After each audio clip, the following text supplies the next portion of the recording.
quero chamar aqui o Adalto Lima, economista da Western Asset, já está aqui conosco. Adalto, seja muito bem-vindo aqui à BMC News, prazer falar contigo, muito bom dia. Bom dia, obrigado aí pelo convite, prazer estar aqui. Adalto, quero falar um pouquinho a respeito desses debates, né? Inflação, juros, crescimento. Claro que quando a gente fala desses três temas, né, eles estão muito interligados e a discussão sobre eles está bastante presente, principalmente por conta da taxa de juros estar no patamar atual de 13,75%. Nessa briga do Banco Central para trazer a inflação para dentro da meta, ou pelo menos para perto da meta. A gente tem visto os últimos indicadores de inflação mostrando esse arrefecimento, esse processo mais desinflacionário, mas ainda tem muita atenção para esses números, porque existem os núcleos ali que ainda estão bastante pressionados e que podem indicar uma inflação maior um pouquinho mais para frente. Queria entender um pouquinho da sua visão sobre esse tripé, se podemos dizer assim, né? Inflação, juro, crescimento, como que você avalia, né, esses três motores aí, esses três pontos centrais da discussão econômica dos últimos tempos aqui no Brasil?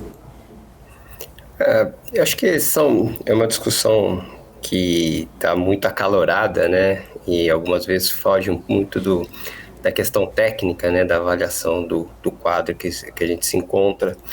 Eu vejo assim, primeiro começando pela atividade, né? Nós tivemos nos últimos 2 anos um crescimento bem acima do nosso potencial. É claro que parte recuperando a queda que você teve ali em 2020 com a pandemia. O mercado de trabalho ao longo do segundo semestre de 2021 e todo 2022 manteve um ritmo de contratação bem acelerado. A taxa de desemprego caiu significativamente, né, até abaixo daquela que a gente acredita ser a que não causa pressões inflacionárias, pressões nos salários que podem ter efeitos sobre a inflação. O fechamento do ano foi um pouco mais fraco, né? O PIB até teve uma queda, mas para surpresa, acho que o início desse 2023 foi um pouco melhor do que se imaginava, até bem melhor do que eu estava trabalhando. E há uma dúvida também o que vai ser aqui agora no segundo trimestre, se vai ter a desaceleração até respondendo a defasagem da política monetária, né? Então, isso tudo para dizer que boa parte da inflação que nós tivemos ali em 2021 e 2022 não foi só um choque de oferta, um choque de preços, principalmente da parte de commodities ou inclusive da parte de bens, né, por conta das cadeias produtivas. Você teve um componente forte de demanda, né? A demanda no ano passado cresceu fortemente, o consumo das famílias, só para ter uma ideia, cresceu 4,3% em 2022, com a inflação implícita no consumo, né, pelo PIB, no consumo das famílias, em torno de 11,5%. Então, a gente tem um crescimento muito significativo e isso acaba pressionando a inflação. Acho que o Banco Central corrigiu fortemente a taxa de juros, colocou num patamar que eu vejo sim ser bastante restritivo e com o tempo vai fazer efeito sobre a inflação. Agora, é uma questão de tempo e o Banco Central tem um desafio de manter as expectativas ancoradas. Ele tinha até conseguido isso melhor, mas por uma discussão, ao meu ver, inoportuna, trazida pelo próprio presidente da República numa entrevista de que a meta estaria errada, começa essa discussão de que, olha, será que vai haver uma revisão para cima das metas de inflação? Então, imagina o Banco Central, ele mira 3, as expectativas se formam um pouco acima do 3, ele consegue controlar aí, e aí a discussão passa a ser, a meta vai mudar para 4, 4,5%, e sem mudar oficialmente. Então, o Banco Central fica completamente vendido nessa questão. Além disso, há sim bastante desconfiança no arcabouço fiscal, que de alguma forma reflete isso também nas expectativas de inflação. Então eu vejo sim uma inflação desacelerando, começando a desacelerar, mas ainda de forma tímida. os núcleos permanecem muito altos, a parte de serviços parou de cair, né, nas últimas medidas, e aí eu olho isso para frente e falo, olha, o trabalho do Banco Central ainda é mais longo, né? Vejo espaço para cair juros ao longo do ano, mas não é agora. Maravilha. Alexandre Cabral, aqui com a gente. Fala, Dalton. Cabral aqui falando, tudo bem? Tranquilo, meu camarada. De paz. Não é para cair agora, mas você acha que ele já começa a mudar discurso na próxima cupom? Por exemplo, tirar aquela possibilidade de alta? Ou ainda é o mesmo discurso da última reunião, já que não saiu calabouço, e não calabouço e não saiu arcabouço, e nós só tivemos um dado e meio de inflação, o IPCA e o IPCA 15. Essa questão eu achei bem interessante, assim, né? Assim, se tira ou não. Eu até vejo razões para tirar, né? Dado que está lá há muito tempo, e você não subiu, apesar de uma piora das expectativas, tudo, acho que você poderia pensar em retirar. Qual que é o custo ou o risco de fazer isso, né? Ele tirar e o mercado assumir que vai cair rapidamente a taxa. As curvas já estão invertidas, já precificam uma queda significativa de taxa de juros no horizonte aí de 2024. E isso pode, de alguma forma, acelerar a percepção de queda, e aí você começa até a jogar contra o Banco Central, né? Assim, você começa a aliviar as condições monetárias, as condições financeiras, antes do que se espera. Tecnicamente, eu acho que até poderia retirar, mas tem esse risco, né, de criar uma percepção que, dado que ele tirou, ele vai cair imediatamente ou logo na próxima reunião e acelerar essa visão de queda, né? Mas eu acho que o tom da ata tem que ser, de forma geral, ainda bastante cauteloso. Acho que a inflação segue alta, ela não caiu tão fortemente como se imaginava. E a atividade, como eu disse, tem surpreendido para cima, né? Então, acho que o Banco Central acho que vai levar essas duas coisas em consideração, e isso vai estar presente na avaliação, ao meu ver, da ata aí na semana que vem, né? No comunicado e na ata futuramente. Cabral e Adalto, eu queria até fazer uma pergunta para vocês dois. Nesse sentido aí, se o Banco Central tirar aquela frase lá de que pode ter um ciclo, voltar com o ciclo de aperto, isso faz preço? Quanto de preço talvez faria no mercado um posicionamento menos cauteloso ou menos com uma visão menos de pressão, assim, né, de voltar com o ciclo de aperto monetário? Adalto, começa contigo. Eu acho que pode fazer preço, por isso que eu até falei que é o próprio risco, né? Dele fazer isso e as curvas exagerarem a queda, né? Então, não sei, hoje embute aí 200, 250 de queda, ir para 300, 350, é um risco, né? Então, pode fazer preço, sim. Uma parte do mercado já antecipou que, olha, provavelmente o Banco Central vai cortar a taxa de juros nesse ano e ao longo de 2024. O risco dele tirar essa frase é antecipar, começar a apostar já numa queda em maio ou mesmo junho, e aí o ciclo de corte ser maior.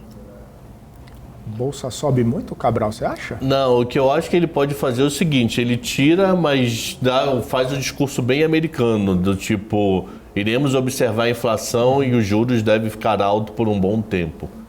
Então ele meio assim, ele tira, mas diz, não vou cair isso. E isso aí seria na ata, né? Ele colocando isso na ata, que ia olhar e os juros efeito prolongado durante um bom tempo, né?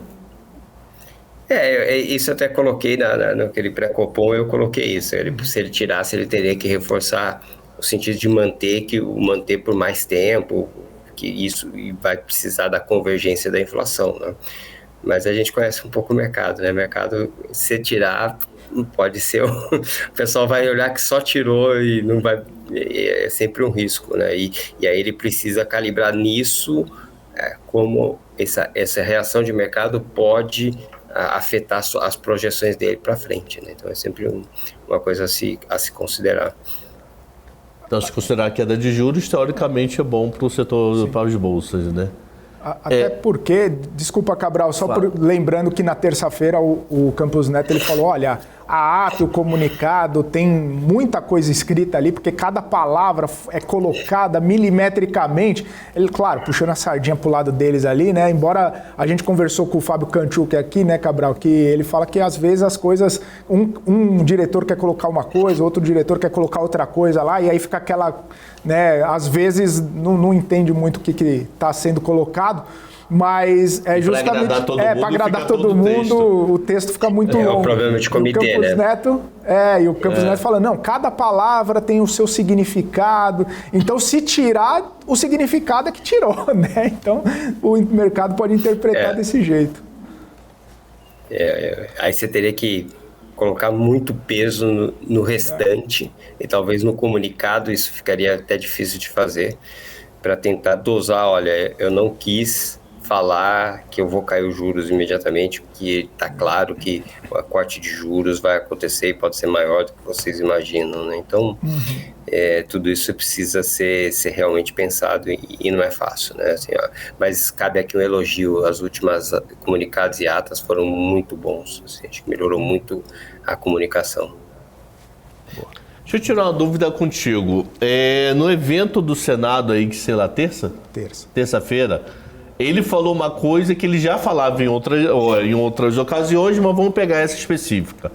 Que o cupom olha 3 coisas a grosso modo: inflação atual, hiato do produto e expectativa futura de inflação.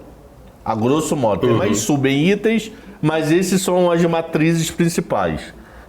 E dentro da expectativa futura, ele comentou que o Focus, há 14 semanas seguidas, aumenta a expectativa de inflação desse ano para ano que vem. Vocês na casa também estão nesse processo de aumentar a expectativa de inflação? Uma pergunta: se eu conversasse com você há um mês atrás, no dia 27 de março de 23, a tua inflação para o ano estava menor do que está agora, e sim ou não, e por quê? Eu tenho um movimento um pouco contrário até. Eu revisei um pouco para baixo. Na verdade, nem tanto. Eu estou abaixo do Focus e não subi. A inflação de 23, eu acho que tem uma parte da inflação de tradables, alimentação, outros bens que eu acho que já aparece claramente nos IGPs, e eu acho que ao longo do ano vai se materializar. Tenho sim a preocupação da inflação de serviços. Agora, assim, eu separo 23 e 24, o movimento de 23 e 24, tá? O 23, a grande discussão que fica 6,5, 6,30, 6 e coisa, está muito calcada na parte de preço administrado, volta de impostos, não volta impostos, é aquela bagunça, volta o ICMS, que dia que volta, é 1,22, é 1,45, então isso faz muito preço na inflação curta, então eu acho que isso acaba contaminando mais 23. Eu acredito que para 24, como eu disse anteriormente, a subida das expectativas, eu até não subi, eu já tinha mais alta, estou mantendo, foi muito a reboque da discussão, primeiro do fiscal, né, até que ali de transição expandiu muito o gasto, isso já criou uma desconfiança maior com a convergência de inflação no longo prazo, não só de curto prazo. E aí depois você teve o evento do presidente falar que a meta de inflação está errada, então vamos corrigir a meta de inflação. Aí você fala, olha, então tá bom, se vai fazer 24, o Banco Central não vai ter que perseguir 3, ele vai ter que perseguir 4, né? Então eu já começo a incorporar isso nas minhas expectativas. Eu acho que esses dois elementos pesaram, né? E mais recentemente o arcabouço saiu aquém das expectativas e continuou puxando a parte mais longa das expectativas, né? Saindo de 23, olhando 24, 25, 26. O problema é o arcabouço, para mim, deu um mistério. Cada coletiva que eu escuto do arcabouço, eu fico com mais dúvida. Não, quando eu penso que eu entendi menos, entendeu? E agora com a Tebet falando ainda do negócio dos gastos, né? Que o corte de gasto vem depois, é difícil de entender também, né? Eu acho assim, desde o começo assim, eu fiquei com a percepção assim, o cerne do arcabouço é aumentar a carga tributária. Você chama do que você quiser, tirar os incentivos, tal, mas a quantidade de arrecadação sobre PIB vai subir, ou a intenção é que suba, né? Então, por isso que toda a discussão ontem do STJ, tem agora a questão dos gastos tributários que precisam ser atacados, tudo. Basicamente, eu preciso aumentar a arrecadação e rápido, né? O resto do arcabouço, ele tem alguma disciplina de despesa, mas tem pouco enforcement, né? Acho que essa é a principal crítica, né? Se você não fizer, não tem punição. Eu diminuo o aumento de gastos do ano seguinte, mas fica muito solto, né? E tem aquela meta de primário, que seria uma forma também de tentar controlar. Digamos assim, a gente sai de uma zona que não tem nada, você imagina, olha, vai ser o que der, né? Você coloca alguma coisa para falar, não, vamos tentar fazer pelo menos isso. Agora, esse pelo menos isso não é, ao meu ver, tão suficiente para o médio prazo, né? Mas, de alguma forma, reduz um pouco do risco, né? Como o próprio Roberto Campos diz, aquele risco de cauda, né? Vai ser o que der, sai, mas está longe de criar uma confiança tão grande de curto prazo, né? Mas o que está por trás é que você precisa aumentar a arrecadação, né? Você vai ter que aumentar fortemente a carga tributária, né? Não estamos falando aqui de 10, 15 bi, né? A gente fala de 150, 200 bi no horizonte aí um pouco mais longo. E sabe qual é o meu grande medo? Medo mesmo. Ano que vem nós temos eleição municipal. E o que acontece? Nós eleitores, não obrigatoriamente nós três, mas a parte considerável da população já provou que é um eleitor vida louca. Ele vota em Lula para presidente e Moura para senador. Ele chega a esse ponto. Então, a eleição municipal vai ser uma eleição muito importante para as próximas eleições presidenciais, para poder ter a base de vereadores e prefeitos, para fazer aquele boca a boca ali no dia a dia das cidades, para pensar na outra eleição, na eleição presidencial. Porque como nós votamos eleitor de Lula e Moro na mesma cédula, ou votamos em Boulos e Bolsonaro na mesma cédula, então a base fica muito importante. E você acha que o governo vai querer cumprir meta fiscal em ano de eleição municipal no primeiro ano? Vai dizer que está se adaptando. Então eu tenho muito medo desse processo de se adaptar não acabar nunca, entendeu? Eu acho que aí tem vários pontos, né? Assim, você conversa com os analistas políticos, aí foge um pouco da minha especialidade, mas você conversando, eles falam, olha, essa questão da eleição municipal para presidente, no tempo vem perdendo força, né? O que você tem é que as bases municipais, elas têm muito peso para eleições estaduais de deputados e senadores, né? Então, mas de qualquer forma é importante. O PT perdeu muito espaço nos municípios nas últimas eleições, vai tentar reconquistar. A outra parte olhando até a questão do orçamento, o orçamento hoje ele tem um caráter, deu muito poder para o próprio legislativo, né? Assim, saiu o orçamento secreto, agora virou as emendas lá da RP2, eu já esqueci os números, e essa base vai querer que esse dinheiro esteja disponível e seja gasto ano que vem. Então você tem um ponto. Será que esse Congresso vai aceitar que, olha, faça contingenciamento, segura um pouco as despesas que está crescendo demais? Eu concordo com você, tem sempre um ponto, mas pelo arcabouço, você está limitado ao crescimento da despesa apresentado no PELOA, né? Mas, de novo, o que vai ficar vai ter receita para cumprir o primário, né, do ano que vem? Eu tenho uma desconfiança que a receita do ano que vem vai pegar uma atividade mais fraca, um preço médio de commodities mais baixo, pode ser que você tenha frustração na arrecadação, mesmo com alguns ganhos jurídicos, né, que o governo está tendo de aumentar a carga tributária. Então, tudo isso para dizer assim, olha, pode ser que você siga no arcabouço na questão da despesa, e aí a discussão é qual a inflação que vai usar esse ano para calcular a despesa do ano que vem, mas eu acho que a despesa do ano que vem cresce pelo menos uns 2,5%. Em termos reais, em relação a esse ano, que já cresceu muito, e aí vai ficar a briga para ver se consegue arranjar a arrecadação para cumprir para fechar as contas, né? Maravilha. Adalto, quero agradecer sua participação aqui com a gente. Obrigado mais uma vez por aceitar nosso convite.